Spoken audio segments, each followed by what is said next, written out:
Hey listeners, thanks for dropping in. I'm Christy. And I'm Melissa, and this is Buried Motives, where we dig deep into the details of some of the most gruesome Dirtbag murderers.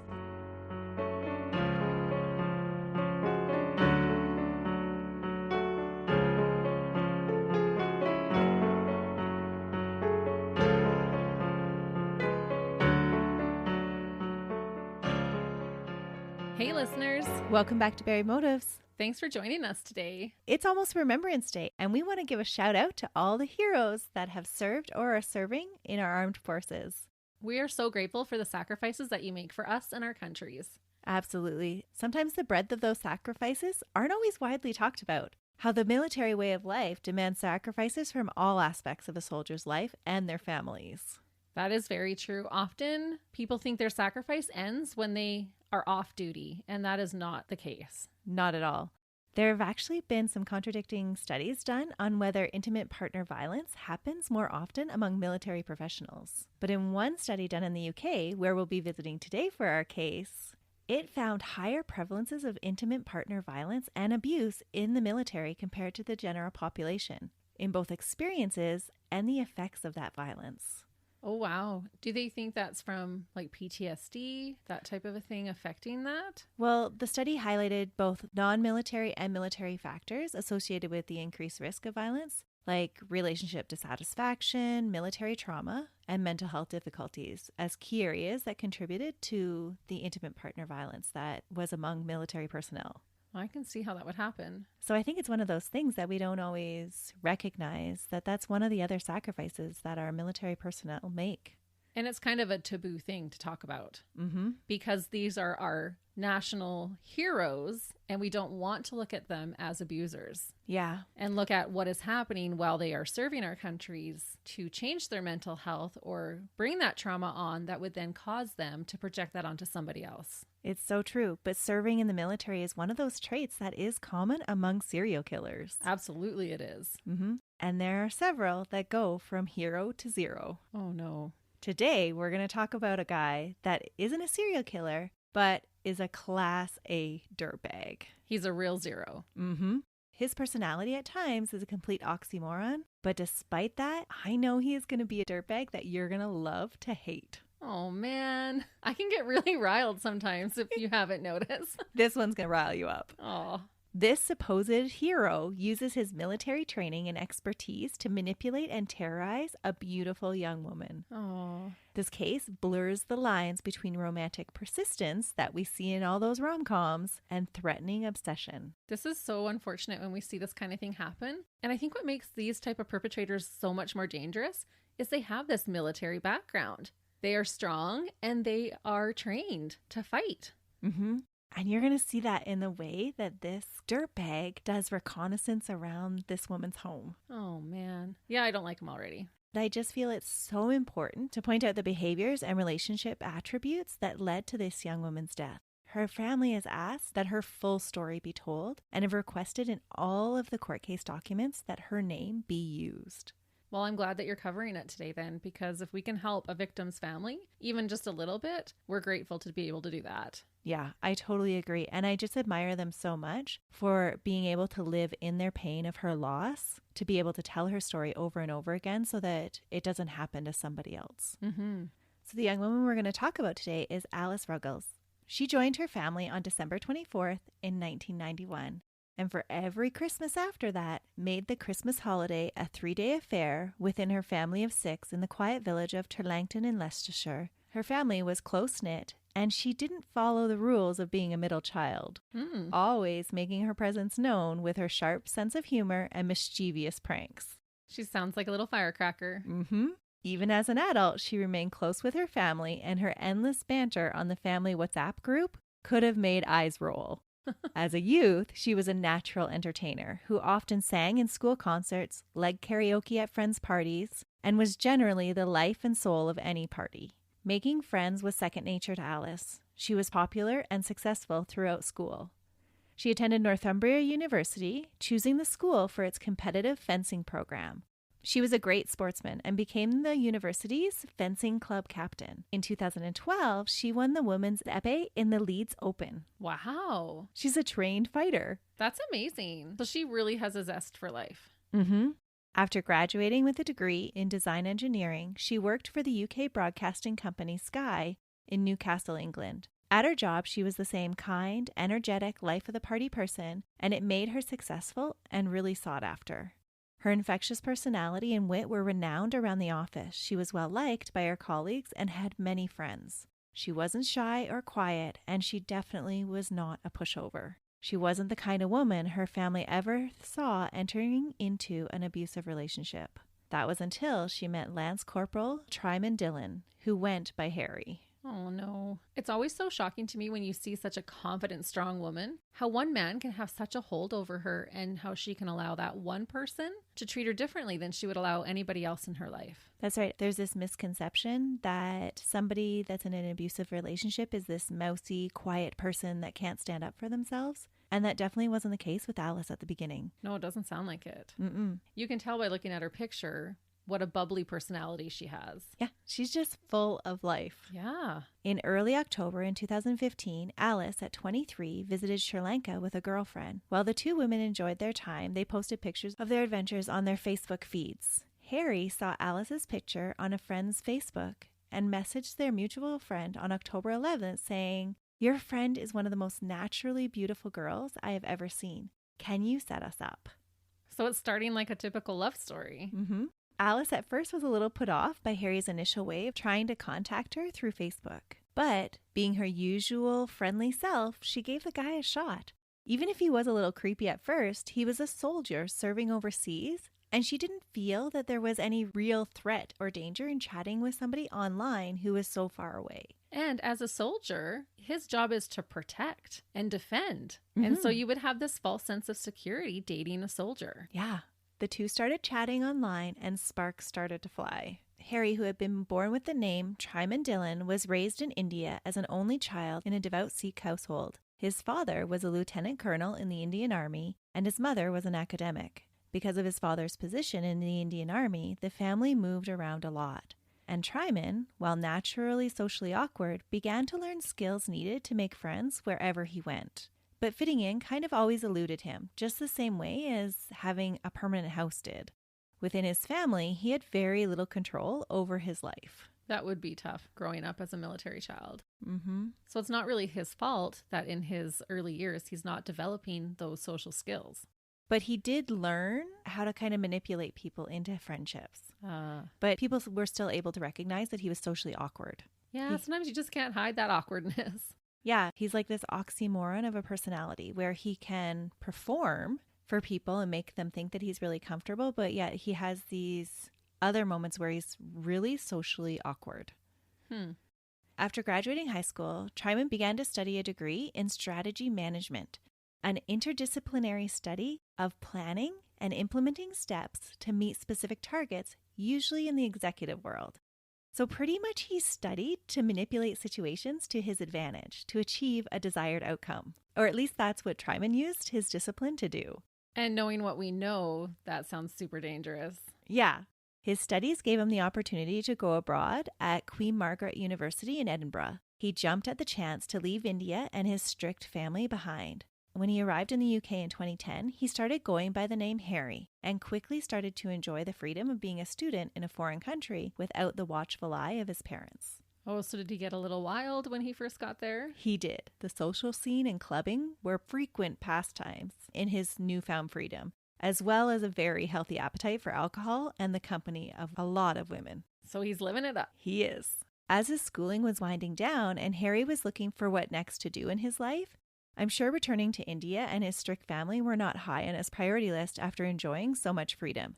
So he enlisted in the British Army. And it wasn't a totally out-of-the-blue career choice. His father was a military professional, and Harry had participated in the Indian Army National Cadet Corps for 5 years until May 2006. Oh, so it would seem like a natural progression. Mm-hmm.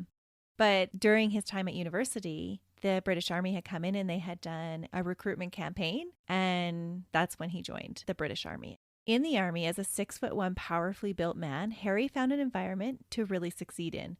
He thrived in the controlled atmosphere. It had a familiar feeling of his childhood. Oh, I bet. He attended the Royal Military Sandhurst Academy, which is renowned for its first 5 weeks of training being one of the toughest experiences that most soldiers will go through. Ooh. His obsessive nature made him successful, although superiors would later say that he was often outspoken and manipulative, playing one off against another, and was seen to be someone who would regularly question orders and answer back. So he has this pushback against authority. Yeah, sounds like it. Mm-hmm.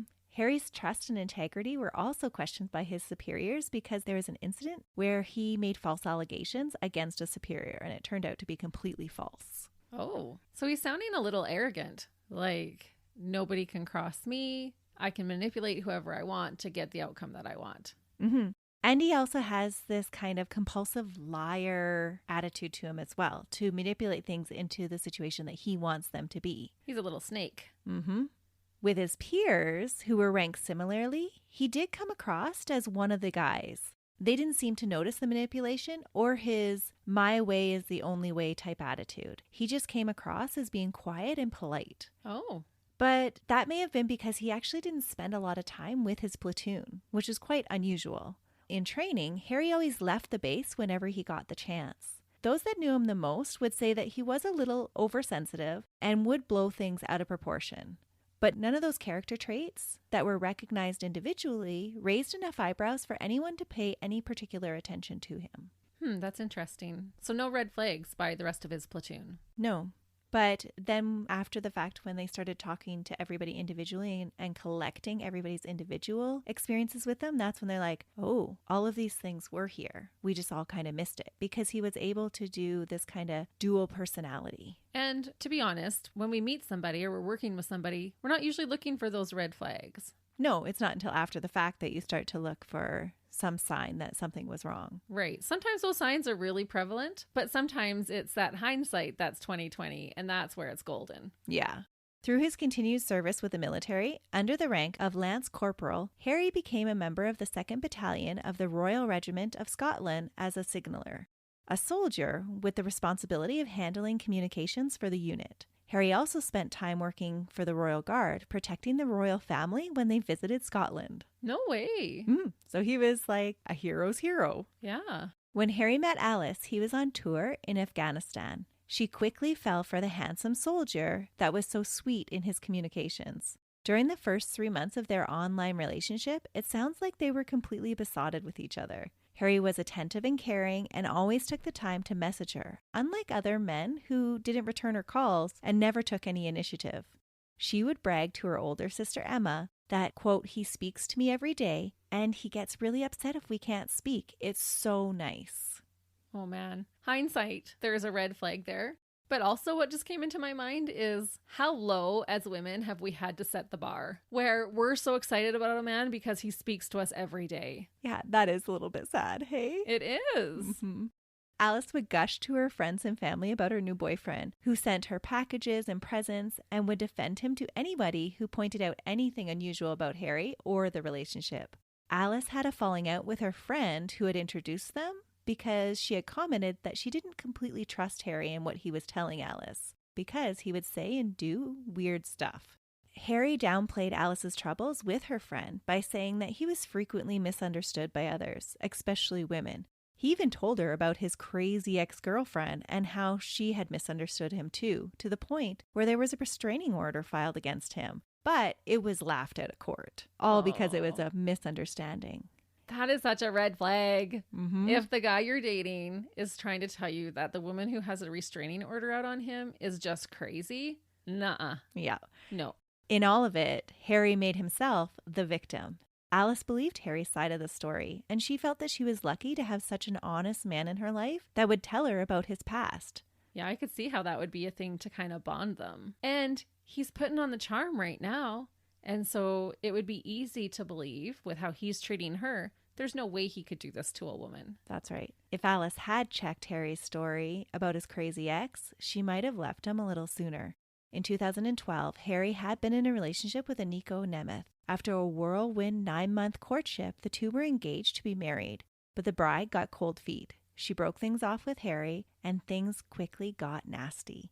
He resisted the separation and repeatedly tried to contact her after she broke it off. A month after the breakup, while out with a male friend, Harry unexpectedly showed up and was very aggressive, up in their faces, demanding to know why this man had taken away his girlfriend. He then squared off to Aniko and stopped short of hitting her in public. What? Instead, he spit in her face and ran off. What a pig. Later, he sent a whole bunch of derogatory and threatening texts, which Aniko turned into the Kent police. Harry was interviewed about the incident, but talked his way out of it by admitting that he had been aggressive, but said the spitting had not been deliberate. It was just a result of him being all riled up and some spittle had spilled from his lips. Just like the lies, I'm guessing.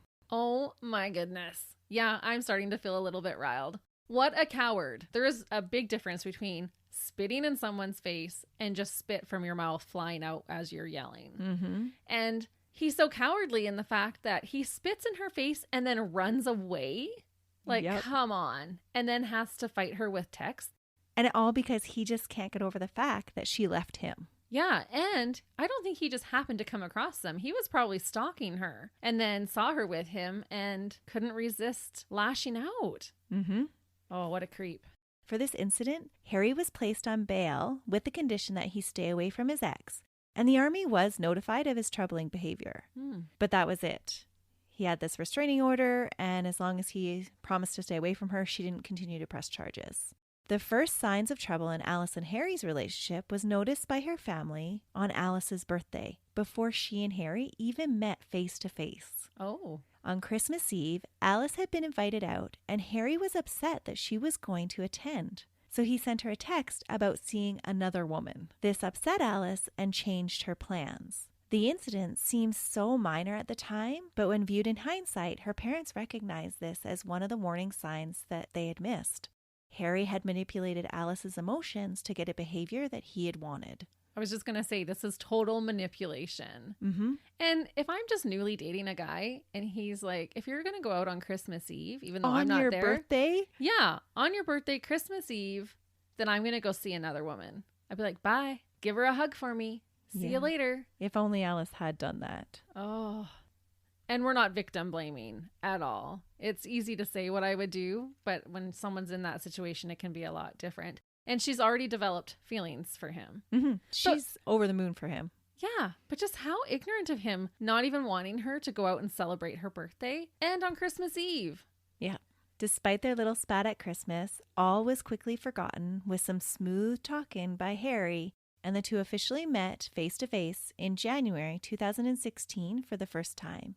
Harry had just returned from Afghanistan on a rest and recuperation leave on the 19th, and the two spent the next 2 weeks together. Alice was over the moon happy. Harry returned to Afghanistan in February, and between that time and July, the tone of the relationship started to change. The change was so gradual at first that really nobody noticed it until it was too late. At first, Harry would shower Alice with gifts and compliments, but then would go offline, not contacting her at all. To explain these periods after the fact, Harry would tell Alice that he had been serving on the front lines and was unable to contact her. With each new patterned absence, Alice would start to fear every day that she didn't hear from him, that perhaps he was on the front lines and in danger, potentially injured. Her older sister, who was an officer in the army, tried to reassure her fears and tell her that Harry was nowhere near the front lines. Harry, in response to her sister's comments, would just lay on platitudes about how if she really felt anything for him, that she would trust him. He went as far as trying to prove his love by showing how protective he was of her. He asked her to prove her feelings towards him by making her Instagram and social media accounts private so that other men, particularly soldiers, couldn't find her profile. Oh man, so many warning signs going off here. It was now March 2016, and the relationship had started to show even more cracks. Despite Alice going along with Harry's demands to prove that she loved him, he continued to become even more jealous and controlling. He would text her all the time, and if she didn't answer right away, he would become upset with her, questioning her about what she was doing and who she was with. He would even ask her to send photos to prove where she was, which she did because she wanted to prove her feelings towards him and to make Harry feel more secure. She had nothing to hide after all, so what did it really matter to her? And she's just feeling he's in so much love with me that he needs to protect me and know I'm okay. And when Harry was happy and secure with the relationship, he would again shower her with gifts and compliments and be very sweet and attentive. Oh. And so she was just trying to keep him happy. Harry returned to the UK in April, and that's when things really started to deteriorate. Harry would train in Edinburgh and visit Alice in Newcastle, which was over 2 hours away. So it wasn't like they were right next to each other. It was quite a drive for him to get to her. In mid-April, Alice attended a meeting in Edinburgh for work with a colleague. While out for drinks the night after the meeting, Harry texted her constantly, to the point that the coworker took her phone and encouraged her to make Harry wait until morning. Alice tried to enjoy herself, but just couldn't relax. And it turns out she had a reason to be anxious.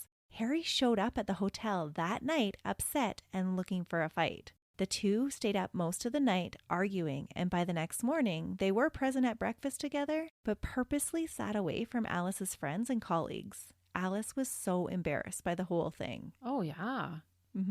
Soon after that happened, Alice received a new phone from Harry as a gift. He apologized for his behavior. It was all because he loved her so much. His apology was enough to convince Alice to take him home to meet her family for the first time on May 2nd for the bank holiday. And it's so bad because he's doing these things and trying to tell her he's doing it with love. It's because I love you so much. I go crazy, babe, when I can't hear from you. My mind just races. I'm so worried about you. So I have to know where you are at all times. I'm giving you this phone. I'm going to track where you are. And I need you to text me back. Right. Remember that she's just turned 24 and she's new at this whole love scene. She doesn't really know what true love is or what a relationship looks like yet. She's still pretty young and naive in the whole relationship world. Her family's first impressions weren't stellar. They felt that Harry was nice and polite, but a little immature. He had tried too hard to impress them and came across as a little insincere. But they just kind of all chalk that up to meeting the parent jitters. Yeah, but they're getting this, he's a BSer kind of vibe.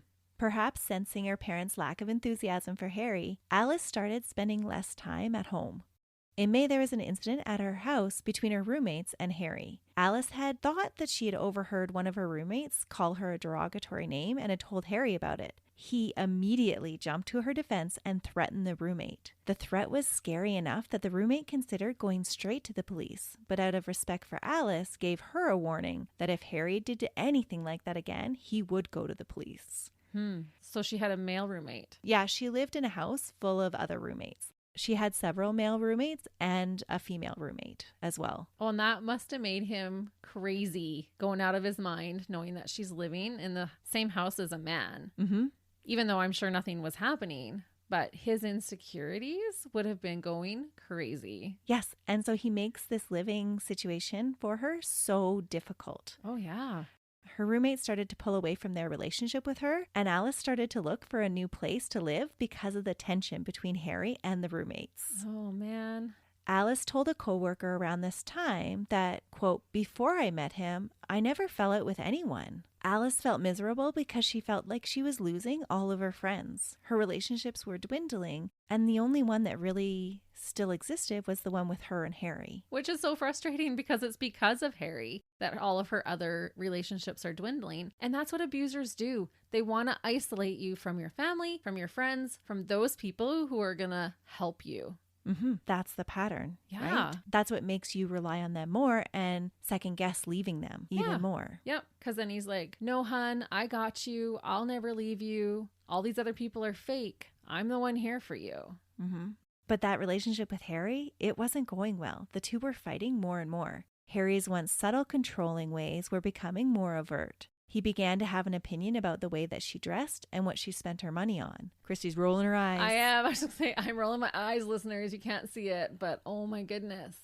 At the same time, Harry started telling Alice about his past involvement with gangs in India and knowing people that would carry out acid attacks on women that disobeyed. He laid groundwork that made him this powerful soldier that was trained in combat with scary connections and as a communications officer could find out any information. He did all of this to intimidate Alice and make her think twice about leaving him. Oh my goodness. He's wanting her to now be fearful.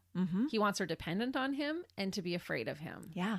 And Alice had become suspicious that Harry was tracing her online interactions and her social media accounts secretly. He would know things she thought were private and would become angry over things he felt that she was keeping from him. Harry would use his conniving communication skills to confuse the issues of his guilt when he was confronted. At one point, Harry would proudly tell her that he could definitely hack into her accounts if he wanted to, but then in the next moment he would be telling her that if she truly trusted him, how could she possibly believe that he would do something like that? He's just all over the place. And he probably could hack into her stuff. He was trained in the military communications. Oh, he most definitely has the ability to. Their relationship should have reached a tipping point in June, just a little over 6 months after having met each other face to face. Alice was contacted by a woman on Facebook who said that Harry had invited her to a military ball, the same one he had invited Alice to. The woman shared with Alice that the two had met on Tinder and that Harry had quite an active profile on there. It was active at the time that they're dating. Uh-huh. Oh, he's such a dirtbag. Alice was devastated. Not only had she been bragging to her friends and family about this ball and had already bought a dress, but this man who she had lost so many relationships over wasn't who she thought. She had been suspicious of Harry's behavior before, but he had always made her believe that she was being paranoid or just being a crazy, jealous person. And that, my friends, is called gaslighting. You're right. Total gaslighting. Now confronted with the evidence of another woman, Alice's eyes were open to all the other times when she thought something fishy was up. When he would disappear for periods of time online or for days in person.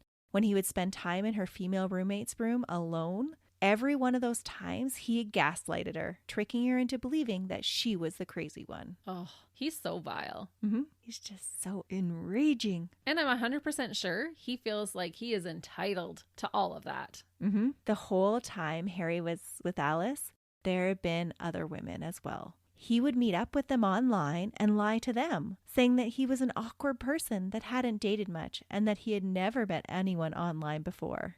He would explain the times that he was absent from the other women's relationships by telling one woman that their intimate connection had been so strong that he had needed time to process it all. And so he would take a couple months off and really hook things up with Alice again and then go back to other women. What a player. And you said he's awkward, but he obviously has a way with the ladies. So he must be a bit of a schmoozer. He is. He had learned how to manipulate people really well. But if you spent any extended time with him, then you recognized that he was awkward. Or if you weren't the target of his manipulation, if you weren't the one that he was trying to coerce or snow over, then you could kind of see through it. Harry had returned to this same woman again and told her that he wanted a casual relationship because his job was just too chaotic. But she turned him down, but he didn't take no for an answer from her and kept trying to contact her. Men like this are so dangerous. If a man doesn't take no as an answer, run. Yes. All the time that he was with these other women, he would be sending Alice texts and checking up on her whereabouts, demanding that she prove her fidelity with pictures and making her feel like she was the untrustworthy one. But would never return the favor by sending pictures of himself where he was at. Because he was with other women. So all those times where she thought he was on the front lines for 2 weeks, he was just with other women. Yep. And her sister had tried to explain that to her. Right. Harry manipulated her into thinking that he was in love with her, when really he was just obsessed with the possession of her and their relationship. He doesn't care one bit about her. No, he's just trying to collect all these women. Unfortunately, Alice was taken in again by Harry's smooth talking. Initially, he denied everything about the dating accounts and meeting up with other women. But once he knew he was caught, he claimed that he had only created a Tinder profile, but denied any of the other accounts. In a classic manipulative move for a dirtbag, he cops to the lesser offense and then pushes blame on Alice. Oh. He said the only reason he was messaging other women was that he and Alice had been arguing a lot and he wanted to make himself feel better. It really was her fault that he was feeling so insecure. Poor Harry. I hate when people do this. It's your fault that I'm being a dirtbag and stepping out on you, especially when he's doing it so much. Oh, it's a total game to him. Yeah. He's such a dirtbag. He is. Alice admitted to a confidant that she stayed with him because she said that, quote, she did not want to be on her own. Alice said that she had no friends and no one seemed to like her anymore, that Harry was the only person that she had now. So he's just made her self-esteem plummet. This once energetic life of the party girl who had once had so many friends and who was close to her family had been isolated by Harry's controlling behaviors. He had isolated her from everyone else so that he could have all of her attention to himself. In early July, Alice moved out of the shared house in Newcastle into a flat in Gateshead with a co-worker, all because her relationship with her roommates had deteriorated because of Harry's presence in her life. Harry started to give Alice presents just to take them away from her if he became angry about something that she did. He also amped up his control over her money, making her pay for almost everything by saying that he had no money, and that if she loved him, she wouldn't have any problem with it at all. Around this time, Harry actually purchased himself a new BMW car. With her money. With his money that he was saving because she was buying everything else. Oh, my goodness. And then if she questioned, he's probably, what, you don't think I deserve nice things? I've worked hard for my money. Feeding her all these lies. Yeah. And again, just saying, well, if you love me, then you won't even question me. Oh.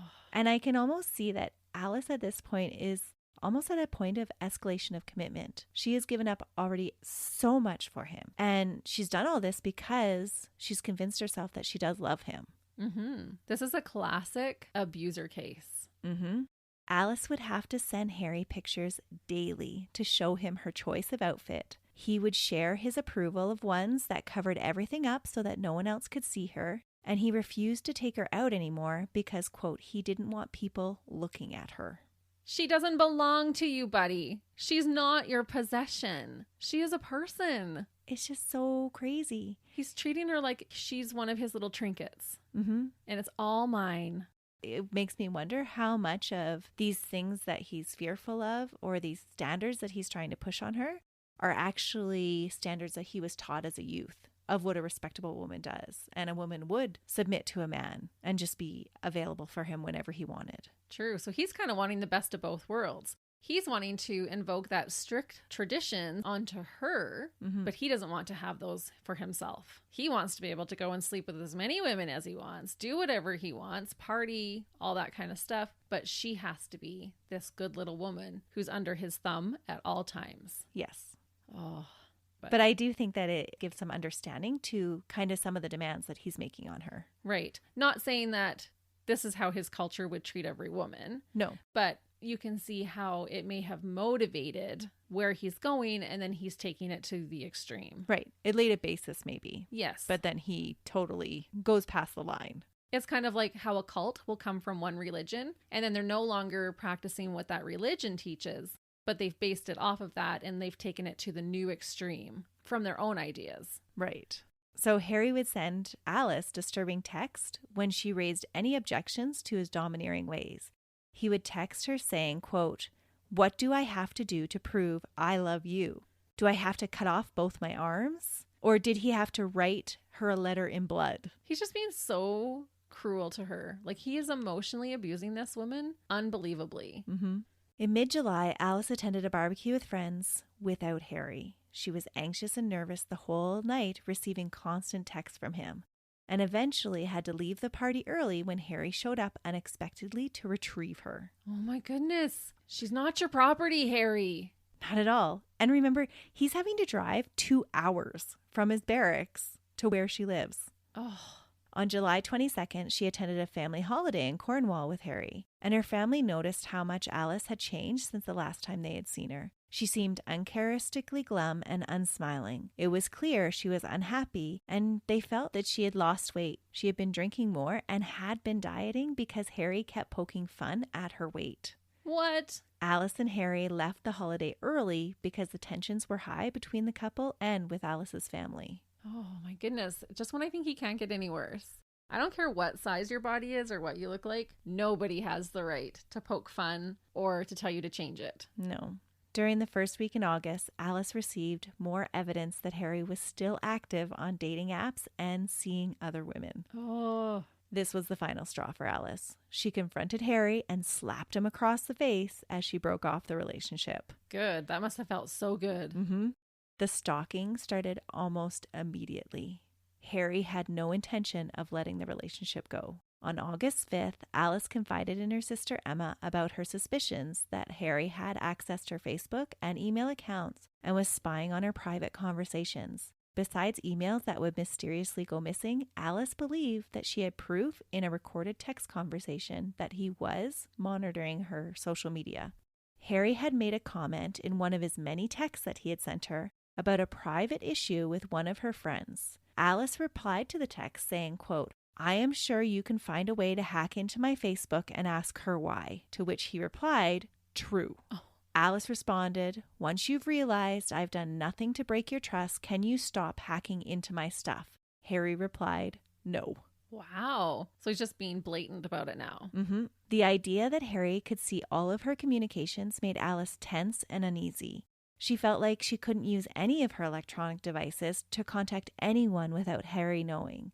The constant feeling that he was watching her all the time just increased her social isolation from everyone else. Emma tried to encourage her to go to the police with her suspicions, but Alice was wary to do it because she had slapped him and she felt that he would just turn the whole situation around on her and make the police laugh her out of the precinct, just like his ex before her. And I wonder how much in the back of her mind she's remembering the things he said about how he has these connections of people that can hurt her, guys that throw acid on women, all these different things. I would be feeling leery myself. Oh, I'm sure they're all playing on her mind because, again, like she's relating herself to that crazy ex. She doesn't want to look like that crazy ex that he was always complaining about. Right. And this is a whole new way of terrorizing people electronically. That way back, people didn't have to worry about, but that's becoming a bigger issue nowadays. It absolutely is. And it actually plays into one more reason that Alice was reluctant to go to the police. She feared retaliation from Harry. He had made it clear to her how powerful he was. And if physical power wasn't enough, he had made these veiled threats to disclose intimate photos of Alice that were in his possession. Images that he had coerced her to take, telling her that everyone in the barracks received similar messages from their girlfriends. And if she loved him, she would send him them. Oh, that is a real thing that's happening right now. And so he's blackmailing her. Yeah. With these photos that he has of her. Yeah, this has become a big thing. Even in Canada, I know that there have been laws passed now about revenge porn.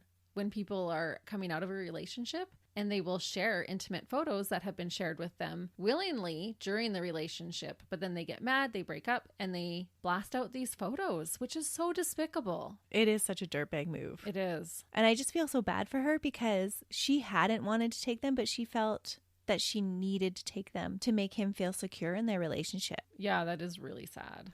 In the ensuing weeks, Harry bombarded Alice with phone calls, voice messages, texts, and emails. In some, he professes his undying love, and in others, he uses emotional blackmail. On the 12th, he blocked her from her own Facebook account so that, in his words, she couldn't access Tinder. That way, she couldn't start a new relationship with anybody else. What? On July 16th, he contacted her mother and tried to persuade her to plead his case with her daughter. And he even called her mom. That is so brazen. Did she tell him to go fly a kite? Yeah. And when that didn't work, on the 17th, he called Alice and threatened to kill himself if she did not come back to him. This emotional blackmail was effective. It made Alice upset and panicked. She called Emma, who used her connections in the army to contact the relevant battalion orderly officer at Glencorse Barracks to check on Harry. Emma shared with the officer that Harry was being abusive towards Alice and looking for attention. There were no official reports of what the battalion orderly did with that information, but Emma said she was informed that the necessary welfare checks had been made on Harry, and he was fine with no signs of stress. He was confused as to why anyone would turn up in his room. He denied, saying he was going to kill himself, and blamed Alice for making things up. So it just shows how much of a manipulator he's being. He has no plans of taking his own life, but he wants her to be manipulated into taking him back. And he's banking on her being the kind-hearted person that she is. He's using that against her. Absolutely. In September, Alice visited her sister in Germany for the weekend. Emma noticed how much weight again Alice had lost. Alice said it was because she was stressed out about Harry's behavior and was forgetting to eat. Alice was trying to move on, but Harry was making it impossible with his stalking.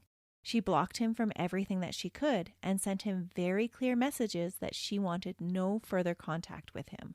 but he found ways around her blocks, using his friends' phones and creating fake Facebook accounts to contact her. Alice met a young man while visiting Emma, who she tried to develop a friendship with using WhatsApp. But again, Harry found a way to hack into that messaging as well. What? He contacted the man on September 22nd, telling him that Alice had been lying about not wanting to be with Harry. And he even sent screenshots of text messages to this guy claiming that they confirmed what he was trying to tell him, that she's playing both of us off each other, that she really wants to be with me. And so this poor guy, caught in the middle of all this drama, unfortunately told Alice that he wouldn't contact her for a while so she could sort things out with Harry. Which is a normal response. Oh, absolutely for this guy, but I just feel so bad for Alice. Yeah. After 4 days of silence, Alice finally convinced this new fellow of the real situation, and they continued their friendship, making plans for the man to visit from Germany later in October. Okay. So she eventually does get him to believe her that she's totally over Harry. This experience, though, made Alice terrified about the lengths that Harry was willing to go to. She attempted to call the non-emergency line for the Northumberland police on September 24th. She waited on hold for almost 7 minutes and then decided that the line was too busy and that she would call back later. Because this was the non-emergency line, right? She didn't want to make a big fuss because she didn't want to come across as that crazy ex-girlfriend. On September 30th, Harry, after failing to set up a hookup with a woman online, traveled 386 kilometers or 240 miles round trip from his barracks to Alice's flat. Minutes before 10 p.m., Alice received an angry voicemail from Harry saying that he didn't know what was going on. Just a little over 15 minutes later, she heard a knock at the door and went to answer it, but no one was there. Oh. Alice quickly called Harry back and asked him where he was, because she's like, he's at my apartment. He's tormenting her. Mm-hmm. He lied and said that he was in Princess Gardens in Edinburgh, but that he was so glad that she had called him. He used this opportunity to plead his case to get back with her. No. Crying and carrying on, telling her everything that he felt she wanted to hear, trying to convince her to let him back in her life. She doesn't. Not at all. Oh, good. When she finally got off the phone with the sobbing Harry, she hears another knock at the door. Ooh. Again, she goes and looks through the peephole and no one is there. So he was there. He had to have been there. He's most definitely there because a third knock came, this time from her bedroom window. Alice opened the curtains and there was Harry. Oh my gosh. Could you imagine the terror that would have flown through her in that moment? She already knows that he is berserk and emotionally worked up. Mm-hmm. Harry was just standing there with flowers and chocolates. What? He placed the flowers and chocolates on the windowsill and then started walking backwards with his hands in the air, stealthily disappearing into the night's darkness. Yeah, that's not normal, dude. You don't play Nicky Nicky Nine Door at the front and then show up at her bedroom window? So creepy. Yeah. Alice was absolutely terrified now and had to call a friend to come and stay with her at the flat. Yeah. That evening at 10:35, she received another voicemail from Harry saying he would appreciate another return call from her. Harry also sent a text letting her know that he had been in the garden since 5 p.m. just doing reconnaissance. So he'd been sitting out in her backyard. And walked straight out. Her. And walked out. And where in his right mind does he think that, oh, yeah, that's going to turn me on? Great. Come on in. Yeah. But if you watch all those rom-com movies, they come up to the window, they do these great romantic gestures. Yeah, but they don't sit in your backyard stalking you for 5 hours. That's creepy. It's so creepy. And up until this point, he's not been physical with her, correct? Correct. Okay. Just past midnight, though, he sent another voicemail trying to explain his actions. He said, quote, "You said guys like me end up killing people. That's why I just left them there and walked straight out. To prove a point that killing you is something that I've never, ever, ever thought about, and that I will never, ever even think about that. If you want to go to the police, go to the police. But think about what we're talking about. I've literally done nothing. I've never hurt you, never done anything physical to you. No, I don't want to kill you. I'm not intending to kill you. That's all I wanted to say, that I didn't want to kill you. And that's why I gave you chocolates and flowers and walked out straight away." He refers to not wanting to kill her 5 different times. Melissa. If you put that into Google Translate, it's going to come out and say, I'm thinking about killing you. Exactly. Nobody puts that in there if they're not thinking about killing you. It's just so crazy. At 40 minutes past midnight, Alice places a call to the 101 non-emergency number and told the call handler of the Northumberland Police that she needed a bit of advice about her boyfriend that she had split from. Alice was interviewed about her concerns the next day, October 2nd, at 12:25 because she was assessed to be a medium risk. The police officer interviewed Alice for 2 hours, and she told them everything. She tells them that she is scared and terrified of Harry's actions and that she is being stalked and wants it to stop. She states that Harry is completely obsessed with her and trying to manipulate her using intimate photos as well as accessing her social media accounts. The officer took her complaint seriously and provided her with information and options. A police information notice, or PIN, was issued for Harry. As it was explained to Alice, this would mean that if Harry came near her again or tried to contact her, he would be arrested. The officer referred her to Victims First as a support, and he lets her know that he's going to try and retrieve the intimate photos. Alice is relieved by this interaction, and she tells her families that she feels like this is finally going to be over. Yeah, because finally someone is willing to help her. As promised, the police officer contacts the army barracks in Scotland and requests that Harry's superiors should speak to him about not contacting Alice and for the intimate photos to be deleted. Harry is formally interviewed about the situation on October 3rd. He denied the allegations, claiming that Alice blows hot and cold and physically abuses him. His superiors tell him to stay away from Alice and to cease any further contact with her. After his military reprimand, Harry immediately disobeys orders and ships Alice a care package of a letter, notebook, and photographs, not the one she wanted returned. And they didn't go on to Harry's electronics and make him delete those photos either. No. Harry was spoken with several times by the unit welfare officer over the coming days, and it was noted that he was angry, depressed, and feeling overwhelmed. He was repeatedly told to stay away from Alice. And honestly, if the army can't stop you from approaching this woman, who can? Yeah. Alice received the package on October 7th. In the letter, Harry initially apologizes for everything that he has done, and then said he knew Alice had called the police on him and he was in trouble because of it. He reaffirmed that he had come down to see her with flowers and chocolates to reassure her that he would never hurt her, and went on to talk about Alice belonging now to another man. Just his wording of "you belong to this other man now" shows that he thinks Alice is a possession. Totally. No, she doesn't belong to anybody. She can choose who she wants to share her life with, but she's not giving her life to you. So when Alice receives this package, she immediately calls the non-emergency line again to report this contact. Both times Alice talks to someone at the non-emergency line, she is calm and polite, and both times her calls are documented as harassment without fear. Because she wasn't irate or overly emotional, it doesn't seem as if she was taken very seriously. Because she was able to remain calm, it had been interpreted that that must mean that she wasn't really afraid of the man who was stalking her. What? That is the most ridiculous thing ever. And you can listen to these recordings of her calls to the non-emergency lines, and you can tell that she's trying to be very polite. She doesn't want to come off like this crazy ex, that she just wants this taken care of.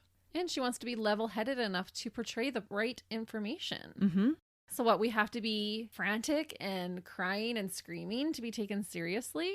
Apparently. That's bizarre. Yeah. According to the officer that interviewed Alice the second time, he asked Alice if she wanted Harry arrested. Alice replied no, because she didn't want him to get in trouble at work, but that she did want him to stop contacting her. So they didn't go out and arrest him. From Alice's family, they say that after contacting the police the second time, Alice felt completely fobbed off. The family contends that Alice expected Harry to be arrested automatically once the PIN was breached, because that's how it was described to her by the first police officer. But she had said she didn't want him arrested. Right. So her family says that the fact that she made the second call proves that she did want the arrest to happen. But Alice had told both her mother and her sister that the way the police officer had asked, by saying, "What do you want us to do about it? Arrest him?" was with a tone that suggested this would be a ridiculous course of action. Alice felt that she was wasting their time, and therefore she felt like she was obligated to say no. That's terrible. Shame on them. It is super sad. The police do follow up with the army, and Harry is again approached by his superiors. He rubs off the whole matter as a misunderstanding, saying that, quote, he was in a relationship with a girl who had gone off with another guy in Germany and that she was avoiding him. He said he was still in a relationship with Alice and that he was trying to talk her around. So just totally blaming her. Mm-hmm. The next day, he contacted Alice's mom again through Facebook very early in the morning, again calling her mom and telling her that he is upset and still wants to be with Alice. Alice contacted her mom on the same day too. She is scared and has been fixating on Harry's earlier voicemail that said he wasn't going to kill her over and over again. Yeah, that would have freaked me out so much. Mm-hmm. They talked about stalking websites and moving flats. But her mom tells her to trust the police advice and that if she just ignores him, he will go away. And her mom feels too that because the police are dealing with the matter, that moving flats might be a little bit premature. So she's trying to calm her down. Yeah. And I mean, it's so unfortunate because her mom had no idea what was about to happen. No, and that's the whole point that her parents make after this, is that they missed all the warning signs. And so that's why they want Alice's story told over and over and over again so that people learn the warning signs. Yeah, if you're in a relationship that sounds similar to this, or you know somebody who is in a relationship that sounds similar to this, it's a serious matter and should not be taken lightly. You're absolutely right. On October 10th, Harry uses his manipulating ways and contacts a sergeant in the army, an old buddy of his. He tells him that he's been having difficulty with Alice. He says that they have been arguing a lot and that she has been physical with him a few times, and that he's been told to leave her alone. Harry tells his sergeant buddy that he believes Alice is trying to deliberately set him up to be arrested. His friend recognizes that Harry's pretty angry about this and showing signs of stress, and advises him just to stay away from Alice. Yeah. That same day, through an email, the army informs the first police officer that Alice spoke with that Harry has been spoken to, but that the army considers the matter a civil matter, that simply because Harry is a soldier does not necessarily mean that the army as his employer have to play any further role. So they're washing their hands of it. Mm-hmm. They're like, stop contacting us and telling us what to do with our employee. Oh, I wonder how they felt later. And as you were telling me that, I wonder, because we've talked a few times about dirtbags who blame the victim. It's their fault. I'm the one who's at risk. Do you think they believe that in a sense to justify their actions? Oh, I think he totally believes it. I think they must believe it to a degree. After getting his friend to vouch for him, Harry ignores his sergeant friend's advice and drives to Alice's apartment. He creeps through the back garden and takes pictures of her open bathroom and hopefully window. he that same day on October 10th. Soon. Oh, I hope not. It's hard because is an employer responsible for what their employee is doing outside of work? No. Like if you worked at Walmart, you wouldn't be calling Walmart to say, you know, your employee is doing this to me. But it's a little different when he's in the military. I feel it is because they have trained him to give him the skills to do these creeping missions that he's doing in her backyard. Yeah. And he's been hired by the government to protect the citizens of that country. Mm-hmm. If I was a teacher and the police came and told my work site that I had committed child abuse, I wouldn't be allowed to work there anymore. Yeah. And so there has to be some sort of accountability for letting him continue to work with guns and be in a position of authority. Yeah, I totally agree. Mm-hmm. I think they dropped the ball. Yeah. Alice complains to her sister the next day about the lack of police support stopping Harry from stalking her. In a text, she tells her sister that she feels that they will only respond when he stabs her.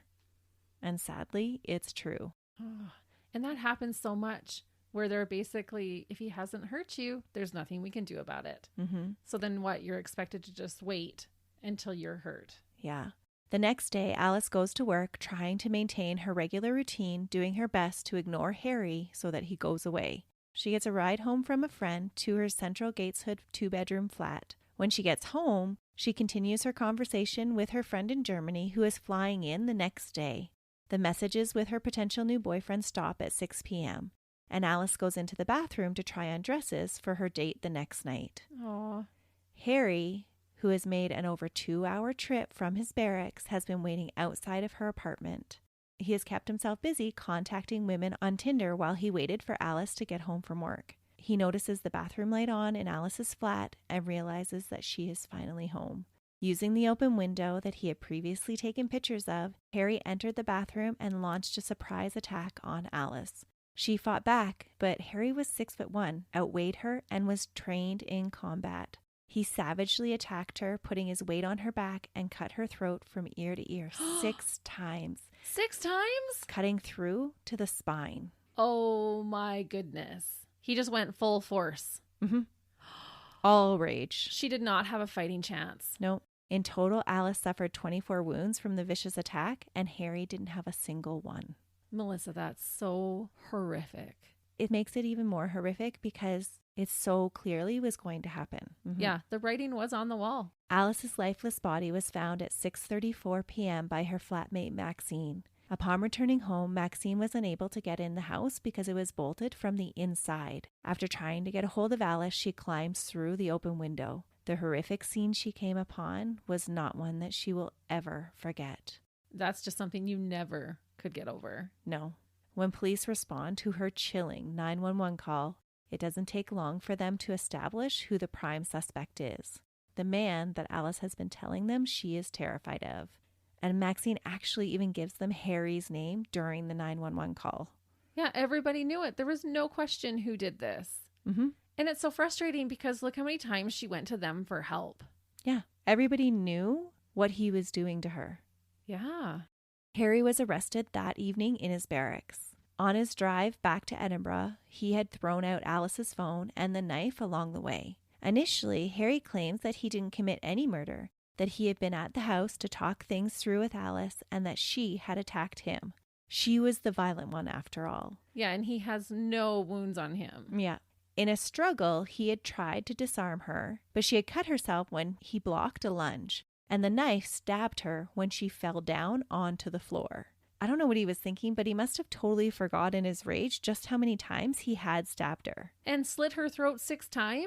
Mm-hmm. That's not accidentally falling on a knife. No, that's what I mean. He tells him this story that obviously is not true. Mm-mm. The 2 wounds that he describes in no way count for any of the wounds on Alice's body. And were probably not the lethal wounds either. No.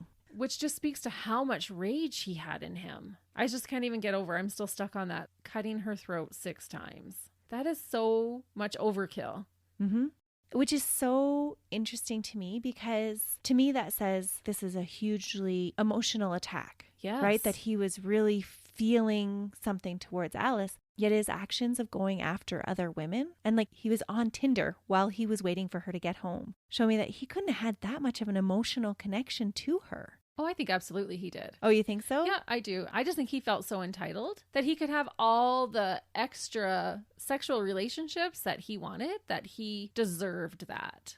And she was pushing him away. So he was justified in getting it from somebody else.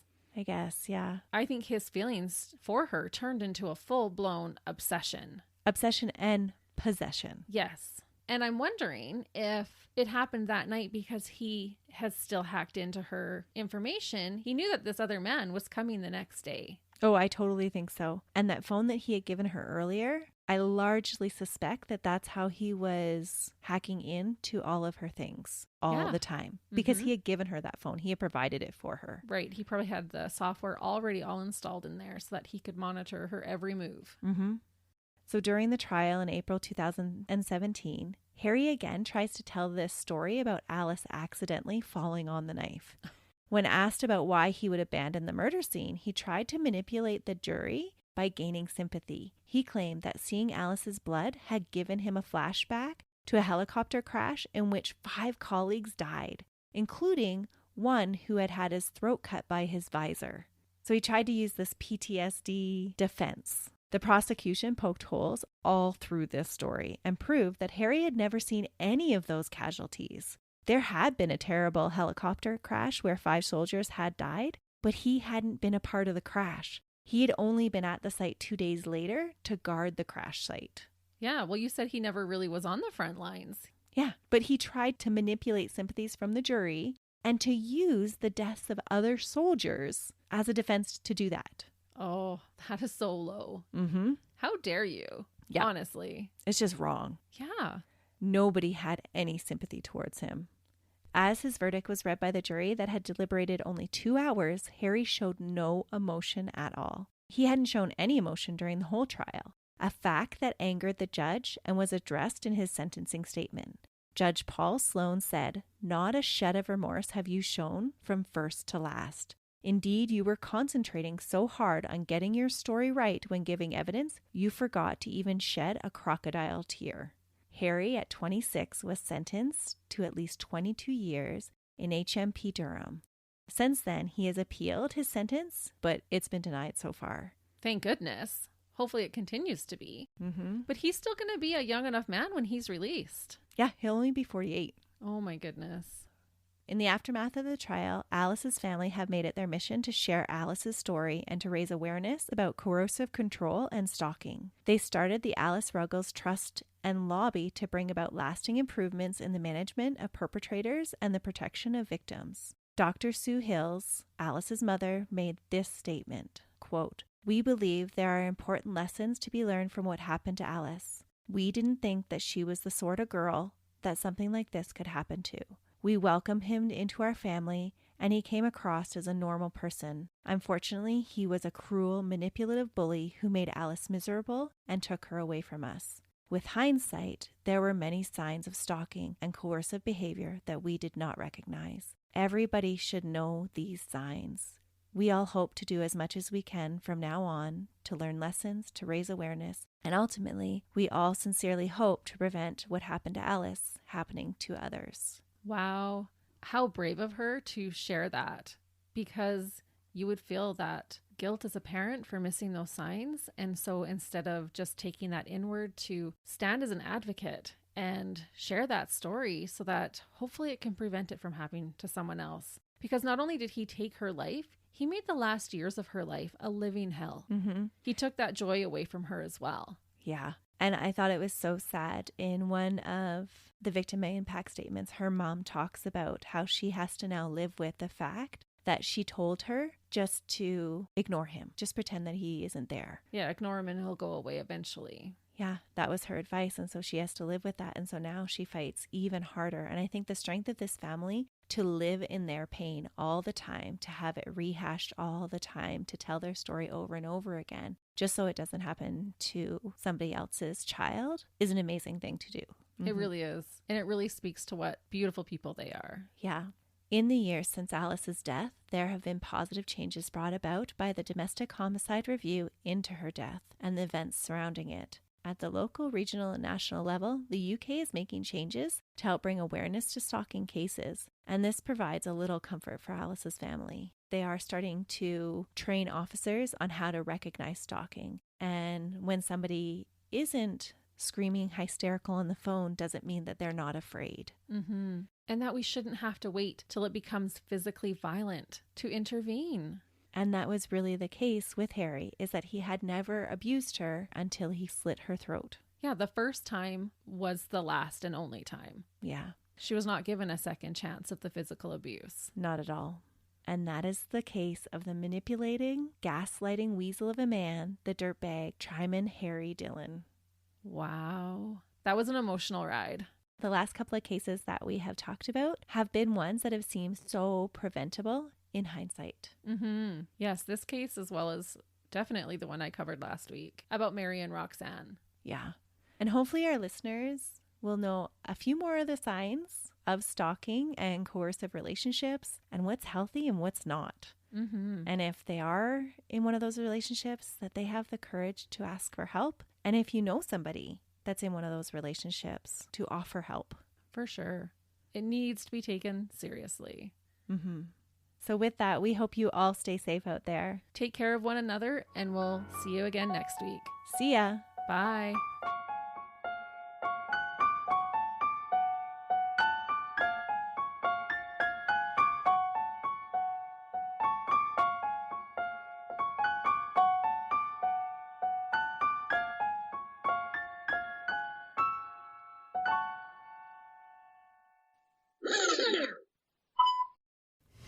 I knew you were going to say that. Yeah, let my stomach talk. Hold on.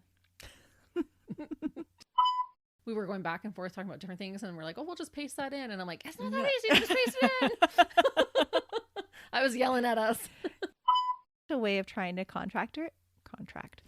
That sounds gross. Trying to contract her through Facebook. Contractor, you said again. Did I? Oh, Yeah. man. He was on tour in Afghanistan. Where? Afghanistan? When Harry met Sally. That's totally came into my mind. I was like, oh, why isn't her name Sally? That is totally what came. You're like, when Harry met. No, we just talked about that last week. Don't cut off any more arms. Mind you, for Harry, maybe. Saying that he would repreciate. Repreciate. Oh, man. Melissa, I repreciate you. I'm so glad. She tells them that she is scared and terrified of Harry's. Sorry, I burped. That's okay. Mm-hmm. And did she? And sorry, I can't say that. Did she tell him to take a hike? Yeah, exactly. I'm like, how do I say this and make it sound okay that I can air it?